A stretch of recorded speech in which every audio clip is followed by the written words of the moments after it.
दसरा दिवाळी तुझी आमातन दसरा दिवाळी तुझी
दसरा दिवाळी तोचे आम्हा सण सखे संतजन भेटतील किंवा सखे हरिजन भेटतील आमुप जोडिल्या सुखाची आरती पारत्या पुण्याशी किंवा पारत्या सुखाची नाही लेखा दोन पाठ दिले आमुप जोडिल्या सुखाची आरती पारत्या पुण्यासी किंवा आमुप जोडिल्या पुण्याची राशी पारत्या सुखासी नाही लेखा धन्य काळ दिवस झाला सोनियाचा पिकली हेवाच्या रामनामी तुका म्हणे काय होत राई तुका म्हणे काय होत राई जीव ठेव पायी संताची आमुप जोडिल्या सुखाची आरासी किंवा पुण्याची आरासी पारत्या सुखाचे नाही लेखा जयांचे केले स्मरण नाही तरी मरण होय सकळ विद्यांचे अधिकरण तेची वंदू श्रीचरण श्री गुरुची नमस्कारोनी आता तुम्ही कृपावंत आता तुम्ही कृपावंत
नित्याय शुद्धाय दिगंबराय तस्मै नकाराय नमः शिवाय।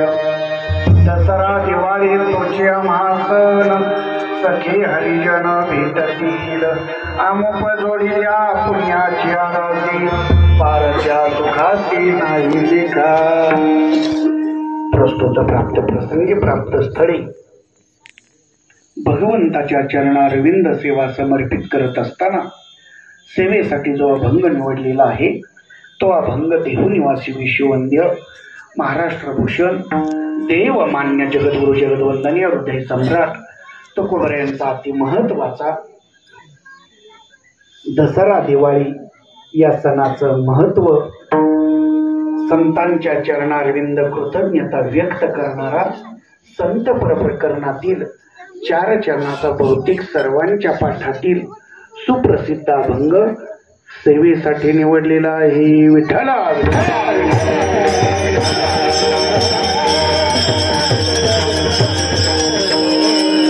प्रस्तावनेला सुरुवात करण्यापूर्वी अल्पसा परिहार तो असा असेल. अतिशय पुण्य पावन नगरे सुशिक्षितांची, परमार्थिकांची, गुणीजनांची, सज्जनांची, परमार्थिक वारसा जतन करणाऱ्यांची ही पंचक्रोशी. या पंचक्रोशीच्या मध्य ठिकाणी सुरू होत असलेले हे वारकरी शिक्षण संस्था भक्त शिरोमणी पुंडलिकरायांच्या नावाने प्रकट होत आहे. येवलेसे रूप लाभिले द्वारी. निश्चित या वेलाचा वटवृक्ष व्हायला वेळ लागणार नाही. विठ्ठल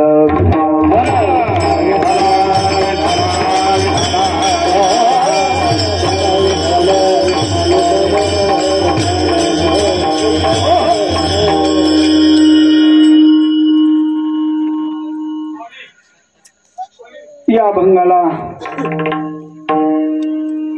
सुरुवात करत असताना आज 1 दिवसीय कीर्तन महोत्सव सर्व श्रोते मंडळींना विदित आहेच, परंतु वक्त्याचं कर्तव्य म्हणून सांगतो. या बाबाजी या. विठ्ठल विठ्ठल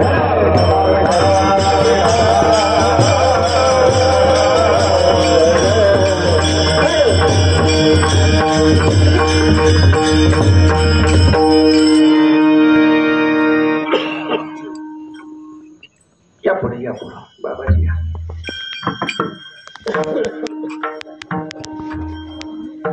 स्वामीजींचं आगमन आम्हाला आशीर्वाद द्यायला पाहिजेत ना.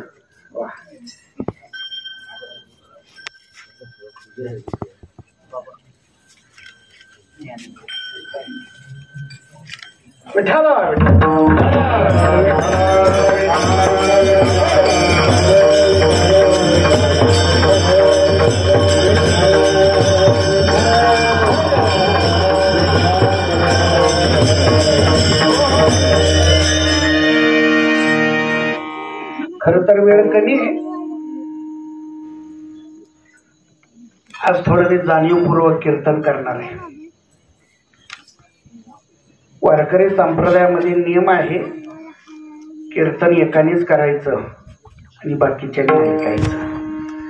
थोडा आज नियमात बदल असता. समजा 10-20 कीर्तनकार उभे करायचे ठरवलं असते तरी शक्य झालं असतं. आमच्या आदरणीय सिद्धनाथ महाराजांसारखे तर एका हुनीबळे जवळजवळ सगळे कीर्तनकार आहेत. आणि आज या कीर्तनकारांच्या मध्ये आप्पा महाराजांनी आज माझी कशी निवड केली ती देव जाणे. असो, खऱ्या अर्थानं आज थोडंसं मी अभंगाला धस लावत बसणार नाही. मला आज थोडंसं तुमच्याशी वेगळं बोलायचे. त्याचं कारण असं आहे, या वारकरी शिक्षण संस्थेचं पायाभरणीपासून माझ्या थोडं कानावर विषय आहे. त्यामुळे या खरं तर दादांची गडबड होती. असो, मनोज दादांनी पण असो, तसं त्यांनी त्यांच्या इच्छेप्रमाणे भरपूर सहकार्य करायची मानस अगदी त्यांनी तळमळ व्यक्त केली. दादा खऱ्या अर्थानं त्यांच्या अगोदर मी थोडंसं बोललो असतो म्हणजे आणखीन भर पडली असती. पण असं त्यांनी मला शब्द दिलाय, या पत्र्याचा वरच्या काय तुमचं बजेट काढा बघू आपण. असो, मला वाटतं याच निमित्तानं माझी निवड केली असावी. असो तरी सुद्धा बाबा येत आहे ना, राजा आले, जर गडबड असेल तर नाही होते, पण आले की मला खुणवा, म्हणजे थोडा मी विषय बदलतो. काय आहे, कधी कधी थोडा नियमात बदल करावा लागतो, म्हणून मोठा कीर्तनाकार असल्यानंतर त्याला सांगता येत नाही, कीर्तनकार आपला छोटा असावा. असो, इथं सर्व प्रेमातली मंडळी आहेत. आमच्या सत्पुरुष नाही का बाबा महाराज गजवडीकर, वा खूप वर्षातून भेट झाली. खरं तुमचे पावलं बघितल्यानंतर मी 25 वर्ष रिवर्स केलो. असं आहे, बघू आपण पुन्हा कधीतरी फिर मिलेंगे. असं आहे, खूप सुंदर अगदी हरिपाठ आनंद आहे. मी आत्ता सरांना म्हटलं, आमचे बाळासाहेब सर आहेत, सरांना म्हटलं सर तुमच्यासारखे जर इथं मंडळी असतील तर भविष्यात ही संस्था महाराष्ट्रात 1 नंबर चालेल. बरं, महाराष्ट्रात असं आहे, संस्था भरपूर झाल्या, शिक्षकांचा अभाव आहे सर, शिक्षकांचा अभाव आहे. त्यातली त्यात त्याला थोडंसं वेगळं स्वरूप यायला लागले, पण असो संस्था पाहिजे. आपल्या महाराष्ट्राच्या दृष्टीने परवा कोणतरी बोलून गेलं, हिंदुस्थानामध्ये भारतामध्ये देवभूमी म्हणून उत्तर प्रदेशला सरकारने मान्य केलं. देवभूमी आपण थोडं भांडायचे, महाराष्ट्राला संतभूमी म्हणायला काय हरकत आहे, आपण म्हणतोय, पण सरकार दरबारी दादा नोंद व्हावी त्याच्यासाठी आपण प्रयत्न करायचे. विठ्ठल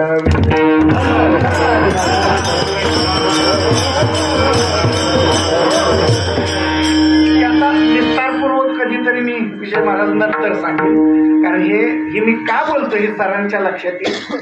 सरकार दरबारी नोंद झाल्यानंतर अशा संस्था जर उभ्या राहिल्या ना आप्पा महाराज, तर शक्यतो आपल्याला सरकार दरबारी अर्ज करता येतो आणि तशी मागणी मागता येते. हे जे सेपरेट फंड आहेत पण आपल्याला माहितीच नाही. आता असं आहे, हा विषय आपण नाही बोलायचे, तात्यांसारखे झालं नाही का, त्यांना दे, परंतु आपल्याला भांडता येईल. जाऊ दे, आता सध्या हा विषय बोलणं, आणि मला वाटते की लाईव्ह जर असेल नाही का, महाराष्ट्रात जाणं असेल आमची योगेश महाराजांच्या माध्यमातून, काय आपल्या युट्यूबचं नाव आहे जय घोष. वा, उशीर तुमची वाट पाहतायत, जय घोषवाली येत आहेत. मला वाटलं जय घोष म्हणजे मंत्र म्हणणारे असं काय संघटना येतील का काय म्हणून दाखव. जय घोष आपली युट्यूब. वा, असो, इथं सर्व मंडळी उपस्थित आहात, तुम्ही दुसलेली मंडळी आहे, आळंदी पंढरपूर क्षेत्रामध्ये ऐकणारे आहात. थोडंसं मी तुमच्याशी सविस्तर बोलणार आहे.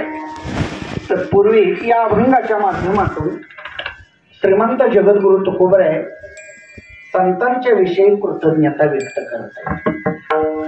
कृतज्ञता व्यक्त करत असताना आपल्या जीवनामध्ये अनेक सण येत असतात, आणि त्यात महत्वाचा सण म्हणजे दसऱ्यापासून भाऊबीजेपर्यंत, म्हणजे विजयादशमी, दसरा, दशमी ते द्वितीया, अश्विन शुद्ध द्वितीया, अश्विन शुद्ध दसरा, म्हणजे हा कालावधी प्रामुख्यानं मुख्य मानला जातो हिंदू धर्माच्या सणामध्ये. पण ऐका, वारकरी संप्रदायामध्ये हे रोज सण आहेत, रोज. मी आणखीन प्रमाणे सांगेन, तुमच्याशी बोलीन. त्यातले त्यात संतांच्या विषयी कृतज्ञता व्यक्त करत असताना जगद्गुरु तुकोबराय सांगतात, हरिजनांची भेटी, संतांची भेटी होणं हे आमच्या दृष्टीनं दिवाळीच आहे. विठ्ठल विठ्ठल.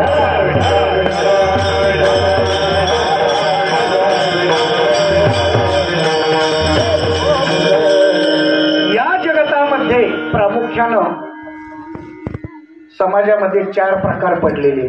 एक पामर आहे, दुसरा सोयर आहे, विषयी आहे, मुमुक्ष आहे आणि मुक्त आहे. आता याच्या विस्तारपूर्वक व्याख्या मांडत बसत नाही, परंतु पामर कोणाला म्हणावं सर्वांना माहिती. ज्यानं मर्यादाच्या भिंती पाडलीत, ज्याला हेही कळत नाही तेही कळत नाही पामर. ल्यावे खावे बरे असावे सदैव, हेचे करे हाव संसारे. सुभाषितकार एक गोड श्लोक सांगतात, यावर जीवम सुखम जीवेत ऋणम कृत्वा कृतम पिबेत, भस्मीभूतस्य देहस्य पुनरागमनम कुतः. सुभाषितकार सांगतात, या मनुष्यरूपी देहाला तुम्ही जन्माला आलेला आहात, चांगलं चुंगलं खायचं, मौज मजा करायची, कारण एकदा का भस्मीभूतस्य देहस्य पुनरागमनम कुतः, पुन्हा येणं जाणं नाही. म्हणून चांगलं खायचं, चांगल्या अपेक्षा करायचं, याला 4 वाक म्हटलेलं आहे. पामर शास्त्राच्या दृष्टीनं वाढावे संतान, अनेक प्रमाणे याला सोयर म्हटलेलं आहे. पुढे ऐका, शास्त्रामध्ये दुसरा एक विषय आहे, त्याला विषयी म्हटलं जातं. ज्ञानोबरायांनी सुंदर ओळी घातली, म्हणते संसारी जन्मीचे यज्ञाधिक कर्म कीजे, मग स्वर्ग सुख भोगीचे मनोहर. ज्ञानोबराय सांगतात, हे विषयी लोक चांगलं चुंगलं खायचं नाही का, म्हणजे धाब्यावर जेवण हा शब्द नाही वापरा पाहिजे, कारण पुढंच आहे. असं आहे, असं नका. त्या धाब्या मालकांना फक्त विनंती करूया आपण, तेवढा पूर्ण बदला आहे का नाही, असू द्या. परंतु मालकांना विनंती करू, चालू दे व्यवसाय म्हटल्यानंतर. असं आहे होय, त्यांच्या स्वभावात बदल होईल, नक्की निघेल. सुंदर अशी संस्था भव्य आणि दिव्य स्वरूपात होती. मी त्याच्यासाठी बोलतोय. विषयी लोकांची इच्छा आहे यज्ञाधिक कर्म करायचं, स्वर्गाधिक भोग भोगायची. स्वामीजी माफी मागून बोलतो, वारकरी संप्रदाय थोडा याच्याही पुढे आहे. तिसरा प्रकार आहे मुमुक्षु. त्याच्यावर ज्ञानोबरायांनी ओव्या फार सुंदर लिहिलेल्या. या ओव्यावर विश्लेषण करायचं म्हणतं स्वतंत्र विषय, पण ओव्या सांगतो. वमिलियांना लान घोटे रसना, का अंगण सुयव्या लिंगना, प्रेताची विष खादे नागवे, जळत घरी न रिघवे, व्याघ्र जीवरान करवे, वस्ती जेवी धडधडीत लोहर, उडी न घालेले जैसी, कान करवे उशी अजगराची. ज्ञानोबराय पुढं सांगतात ऐका, अर्जुना तेने पाडी, जयाशी विषय वार्ता नावडे, निधीचं काही तोंडे इंद्रियाची जाऊ. ज्याप्रमाणे वाघाच्या विवरात राहत नाही, त्याप्रमाणे मुमुक्षुला विषय वार्ता आवडत नाही. पण ऐका, वारकरी संप्रदायामध्ये याला अनन्यसाधारण महत्व आहे. मुमुक्षु लोकांची व्याख्या सांगत असताना यांची तळमळ आहे. काय तळमळ आहे? कैने उद्धार पावेने,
कैने उद्धार पावे, हे तळमळ आहे. यांना मुमुक्षु म्हटलेलं आहे. साधकाची दशा असावी उदास, असं आहे, उदास असावी. संतवीर तात्या नेहमी सांगतील साधकांनी, म्हणून विद्यार्थीची अवस्था अल्पारोग्य त्यागे श्वान निद्रा तथैवच काकचेष्टा बद्ध ध्यान विद्यार्थी पंचलक्षण. पण विषयांतर होईल, मूळ मुद्द्यावर येतो. शेवटचा जो विषय आहे तो मुक्त आहे. मुक्त असं आहे, चौथीच्या ठाईन काहीच करणे नाही. जो मुक्त झालेला आहे त्याला दुसरीकडे अन्य साधना करण्याची काही आवश्यकता नाही, गरज नाही. समाजात अनेक प्रकारचे लोक आहेत. आता जगद्गुरु तुकोबऱ्या सांगतात की आम्ही गृहस्थी आहे, आम्ही संसारिक आहे. आणि संसारिक जीवामध्ये हे अनन्यसाधारण महत्व येणारे म्हणजे हे सण आहेत. आणि हे सण आणि साजरे करत असताना सर्वसामान्य लोक सण आल्यानंतर गोडधोड खातात. आमचा सण असा आहे, संत महात्मे भेटले की आमचा सण आहे. बरं, आणि इथं आज तुम्ही जे आलाय ना, म्हणून अभंग मी वेगळा घेणार होतो. सगळी संत महात्मे भेटल्यानंतर मला आज चला चिंतन नाही काय. आज हरिजन सर्व संत मंडळी तो उपस्थित आहेत. खऱ्या अर्थानं आजचा दिवस हा दिवाळीचा आहे आणि दसऱ्याचा आहे. जगद्गुरु तुकोबऱ्या अभंगाच्या पहिल्याच्या दसरा दिवाळी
केला तरी बोलला. दसरा दिवाळी तोचे आम्हा सण सखे हरिजन भेटतील किंवा संत जन भेटतील. असो, या अभंगावर चिंतन करण्यासारखं पुष्कळ आहे. जगद्गुरु तुकोबारे म्हणतात, संतांच्या संगतीत काळ जावा, व्यथित जावा, हा सणसूद भोगलेल्याचा आनंद मिळतो. त्याच्या पुष्कळ बोलण्यासारखं एक सांगतो, इतर कुणाची संगती करण्यापेक्षा संतांची संगती. कबीर महाराजांचा एक सुंदर तो आहे, सुंदर त्याने दृष्टांत दिलाय. महाराज, एका नगरीत चोरी झाली आणि चोरी झाल्याच्या नंतर मुद्देमाला सहित चोर पकडला गेला. पकडल्यानंतर राजासमोर चोर हजर केला. राजे साहेब, मुद्देमाला सहित चोर पकडलेले आहे, बोला. राजानं सांगितलं, त्याचं नाक कापान द्या सोडून. सगळ्यात मोठी शिक्षा बरं, पूर्वीच्या काळी फाशीची शिक्षा सुद्धा कमी आहे, पण नाक कापणं ही शिक्षा मोठी आहे. नाक कापलं, त्यानं निघून जावं ना, लागला उड्या माराय, जय राधेश्याम, जय राधेश्याम. काही लोकांना थांबलेलं आहे, मूर्खा तुझं नाक गेले, काय गरज आहे का थांबायची. तो म्हणला, ऐका, नाक गेलं तरी भेटतं, परंतु आजचा पर्व काळ चांगला आहे. माझं नाक कापल्यामुळं मला साक्षात राधाकृष्णाचं दर्शन होत आहे. शेजारचा म्हणला, खरं काय, बघ नाक कापून. आता कमाल झाले, ऐकायला पाहिजे होतं, ऐकलं, कापलं नाक, लागला उड्या हाणाय, जय राधेश्याम. तोंडाला फेस आला, राधाही नाही श्यामही नाही. तो म्हणला, अरे गड्या, काहीच दिसना ग. आता ह्याच्यामुळे दृष्टांत इतर आहोत, उड्या हाण, कप उड्या हाण. आता तो नाक तर गेले. करता करता नगरीनं नाक कापलं. मी म्हणतोय, राजानं तरी ग बसावं का नाही. राजा म्हणणार, झालं काय, आजचा पर्व काळ चांगला आहे, नाक कापा म्हणजे लक्षात येईल. कापलं नाक. कबीर महाराज म्हणले, यांचा धिंगाणा असाच का चालू ना, शेजारच्या गावचा डोब जायचं का नाही. त्यानं हाक मारले, काय चाललंय. ते म्हणले, काय नाही, नाक कापल्याशिवाय तुला कळणार. कबीर महाराज म्हणले, त्यानं हे नाक कापलं. हा मग नकटे, तुम नकटे, तब नकटे का मेला, एक मिल गया नाकवाला, वो भी बन गया उसका चेला. विठ्ठला.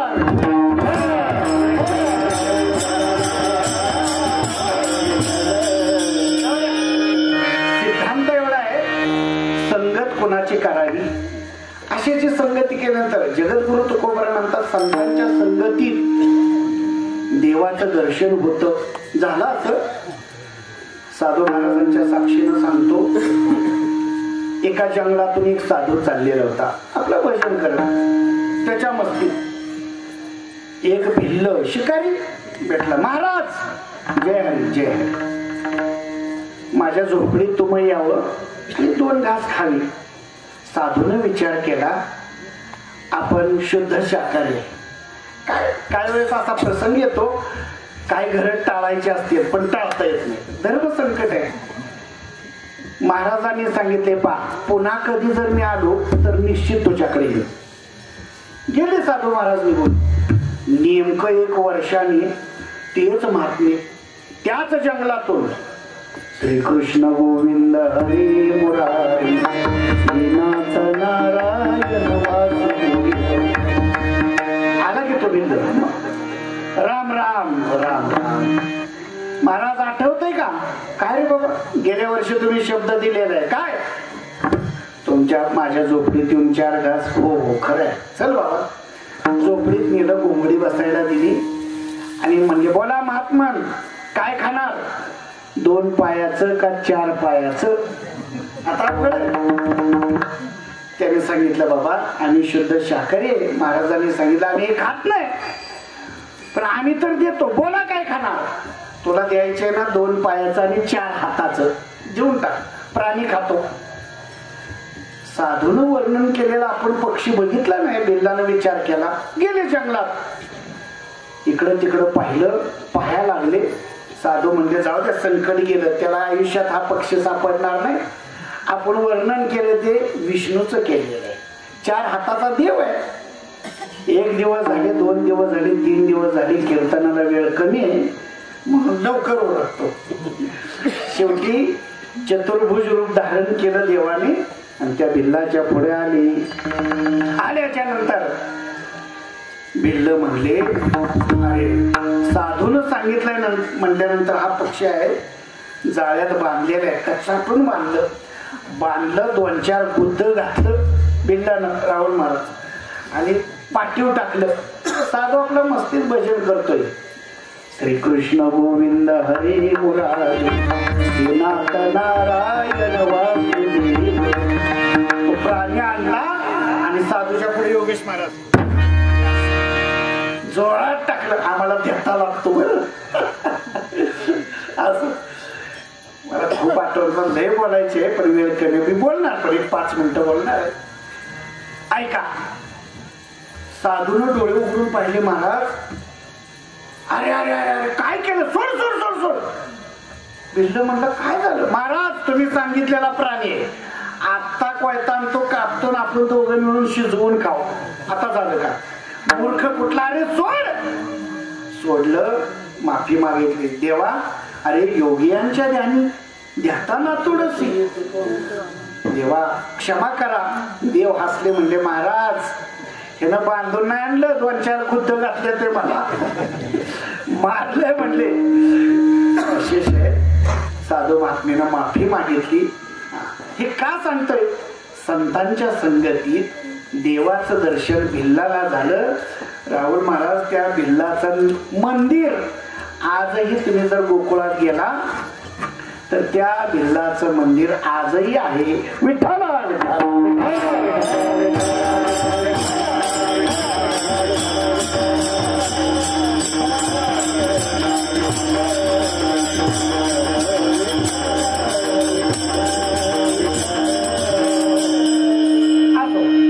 आपण ज्यांची वाट पाहत होतो त्यांना काहीतरी काम निघाले. तर आमचं आपलं सत्यनारायणाच्या प्रसादाचं कीर्तन असो, त्यांना वेळ लागणार आहे. मी कीर्तन आटोपत घेतोय.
ऐका.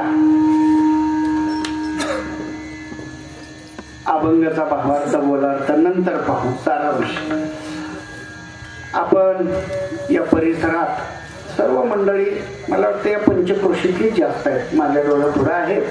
आमच्या आदरणीय साप्ते दादा असतील, आबा आहेत माझ्या पुढं, सर बसलेले आहेत. कुसावडन हे ठिकाण मला वाटतं की 3 किलोमीटर आहे का सर? 2-3 किलोमीटरच्या परिसरातली ही गावं आहेत. आणि आसनगाव मी आदरणीय आमच्या आप्पा महाराजांना विचारलं हे संस्था नक्की आसनगावची का? नाही हो महाराज म्हणजे पंचक्रोशीची आहे. मला हा शब्द खूप आवडला. मी बघून गेलो कीर्तनालयावर रात्री सगळं परिसर. त्यावेळेस काहीच नव्हतं, हे बांधकाम नव्हतं, जागा ही. खऱ्या अर्थानं सांगू माझ्या मागं परंपरा आहे आणि त्या आशीर्वादातूनच मला आजची सेवा दिलेली आहे. माझे आजोबा तुम्हाला माहिती असतील सर्वांना, प्रातस्मरणीय गुरुनाम गुरु ज्यांना आमच्या खटावमानमध्ये प्रतितुकोबराय म्हणून ओळखलं जायचं, वैकुंठवासी अण्णा केशव अण्णा लोणीकर या नावाने तुम्ही परिचित आहात. माझ्या आजोबांना सगळे मंडळीने ऐकलेले आणि या भागात फिरलेले. जुन्या कीर्तनकारांची यादी मी संपूर्ण सांगू शकतो, कारण सर आता मी कीर्तन करतोय त्याला मला 27 वर्ष झाली. मी फक्त लांब फिरलो नाही, माझ्या आजोबांच्या भागातल्या सेवा. अगोदर तर मी आळंदीत होतो, आळंदीत सिद्धबेटात राहिलो जयराम बाबांची. पुन्हा वैद्यबाबांची मी खूप सेवा केली, वैद्यबाबांची सेवा केली. आज मुलं घडवतोय, जवळजवळ मार्केटमध्ये 150 मुलं आहेत, योगेश महाराजांना माहिती आहे. आणि चांगली मुलं पकवाज वाजवतात, कीर्तन करतायत. असो, आता माझा चिरंजीव आहे, गाथा मंदिरला आहे, गोलेबाबांच्याकडे शिकतोय. वारकरी शिक्षण संस्था याच्या माध्यमातून मी बोलत असताना एकमेव स्वामीजी, आळंदीत अशी पूर्वी संस्था अशी होती की तिथं शिक्षकांना पगार नाही आणि विद्यार्थ्यांना फी नाही, एकमेव जगात सर अशी शाळा. आणि आजही माझे शांती ब्रह्म कोरेकर बाबा आहेत आशीर्वादासाठी, आणि संपूर्ण महाराष्ट्राला आशीर्वाद आहे.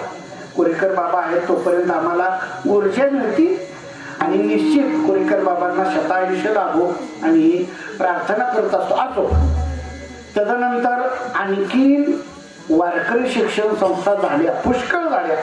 आता मनोज दादा जाता जाता चांगले बोलून गेले की वारकरी संप्रदायाला चांगले दिवस आले, आणि खरं आले.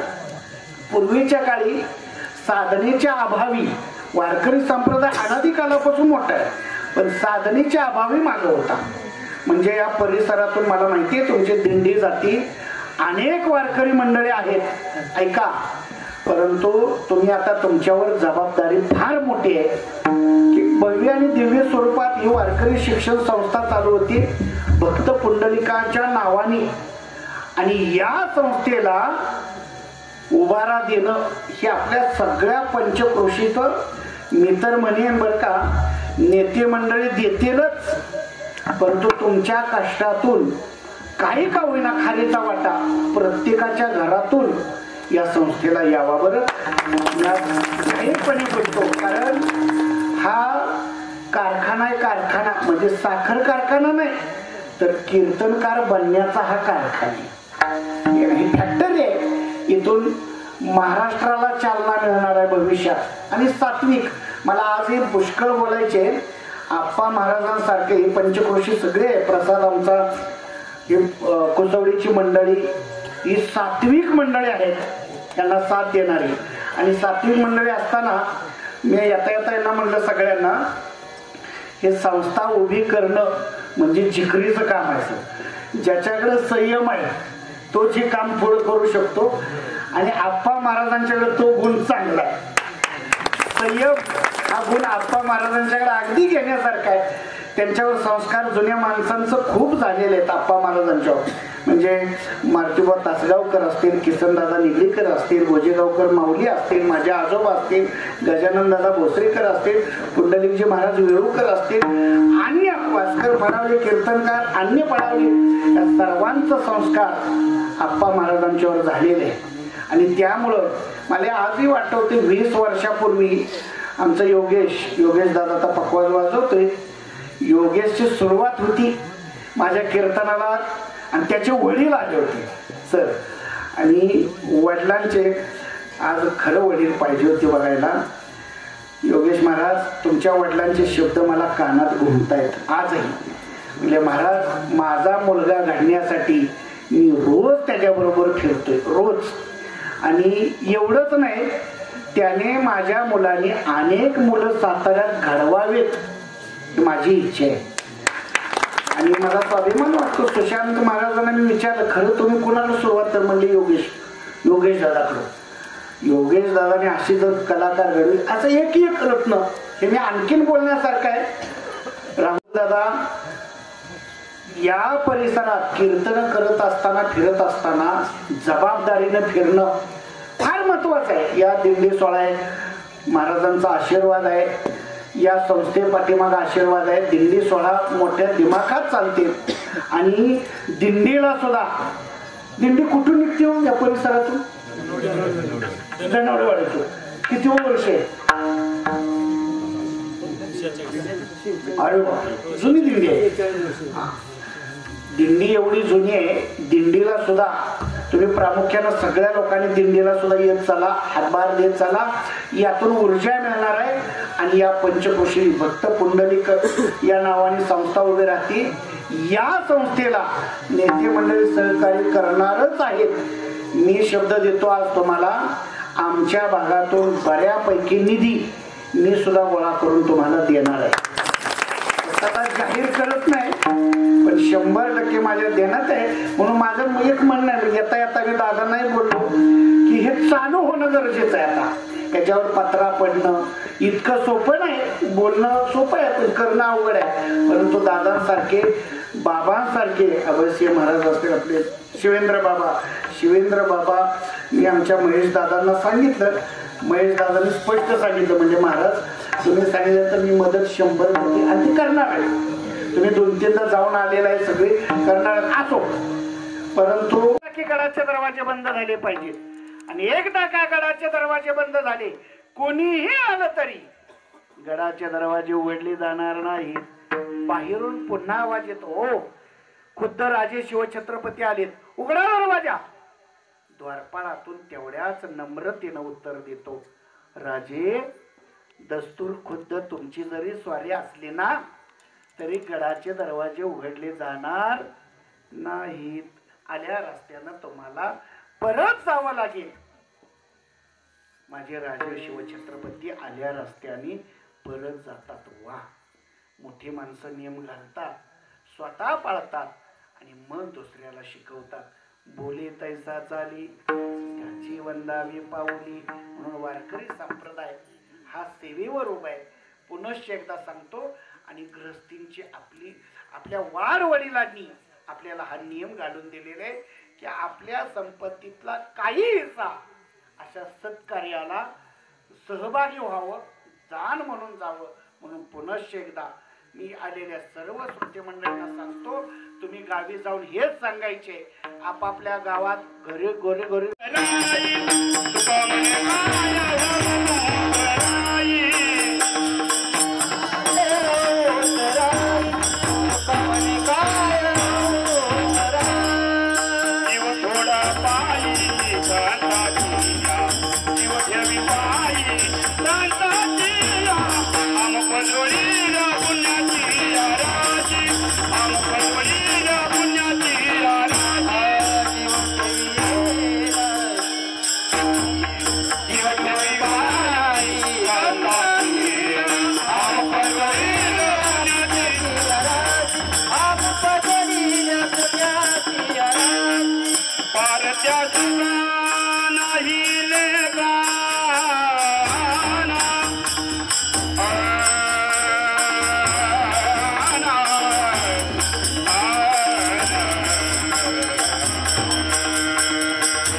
Ah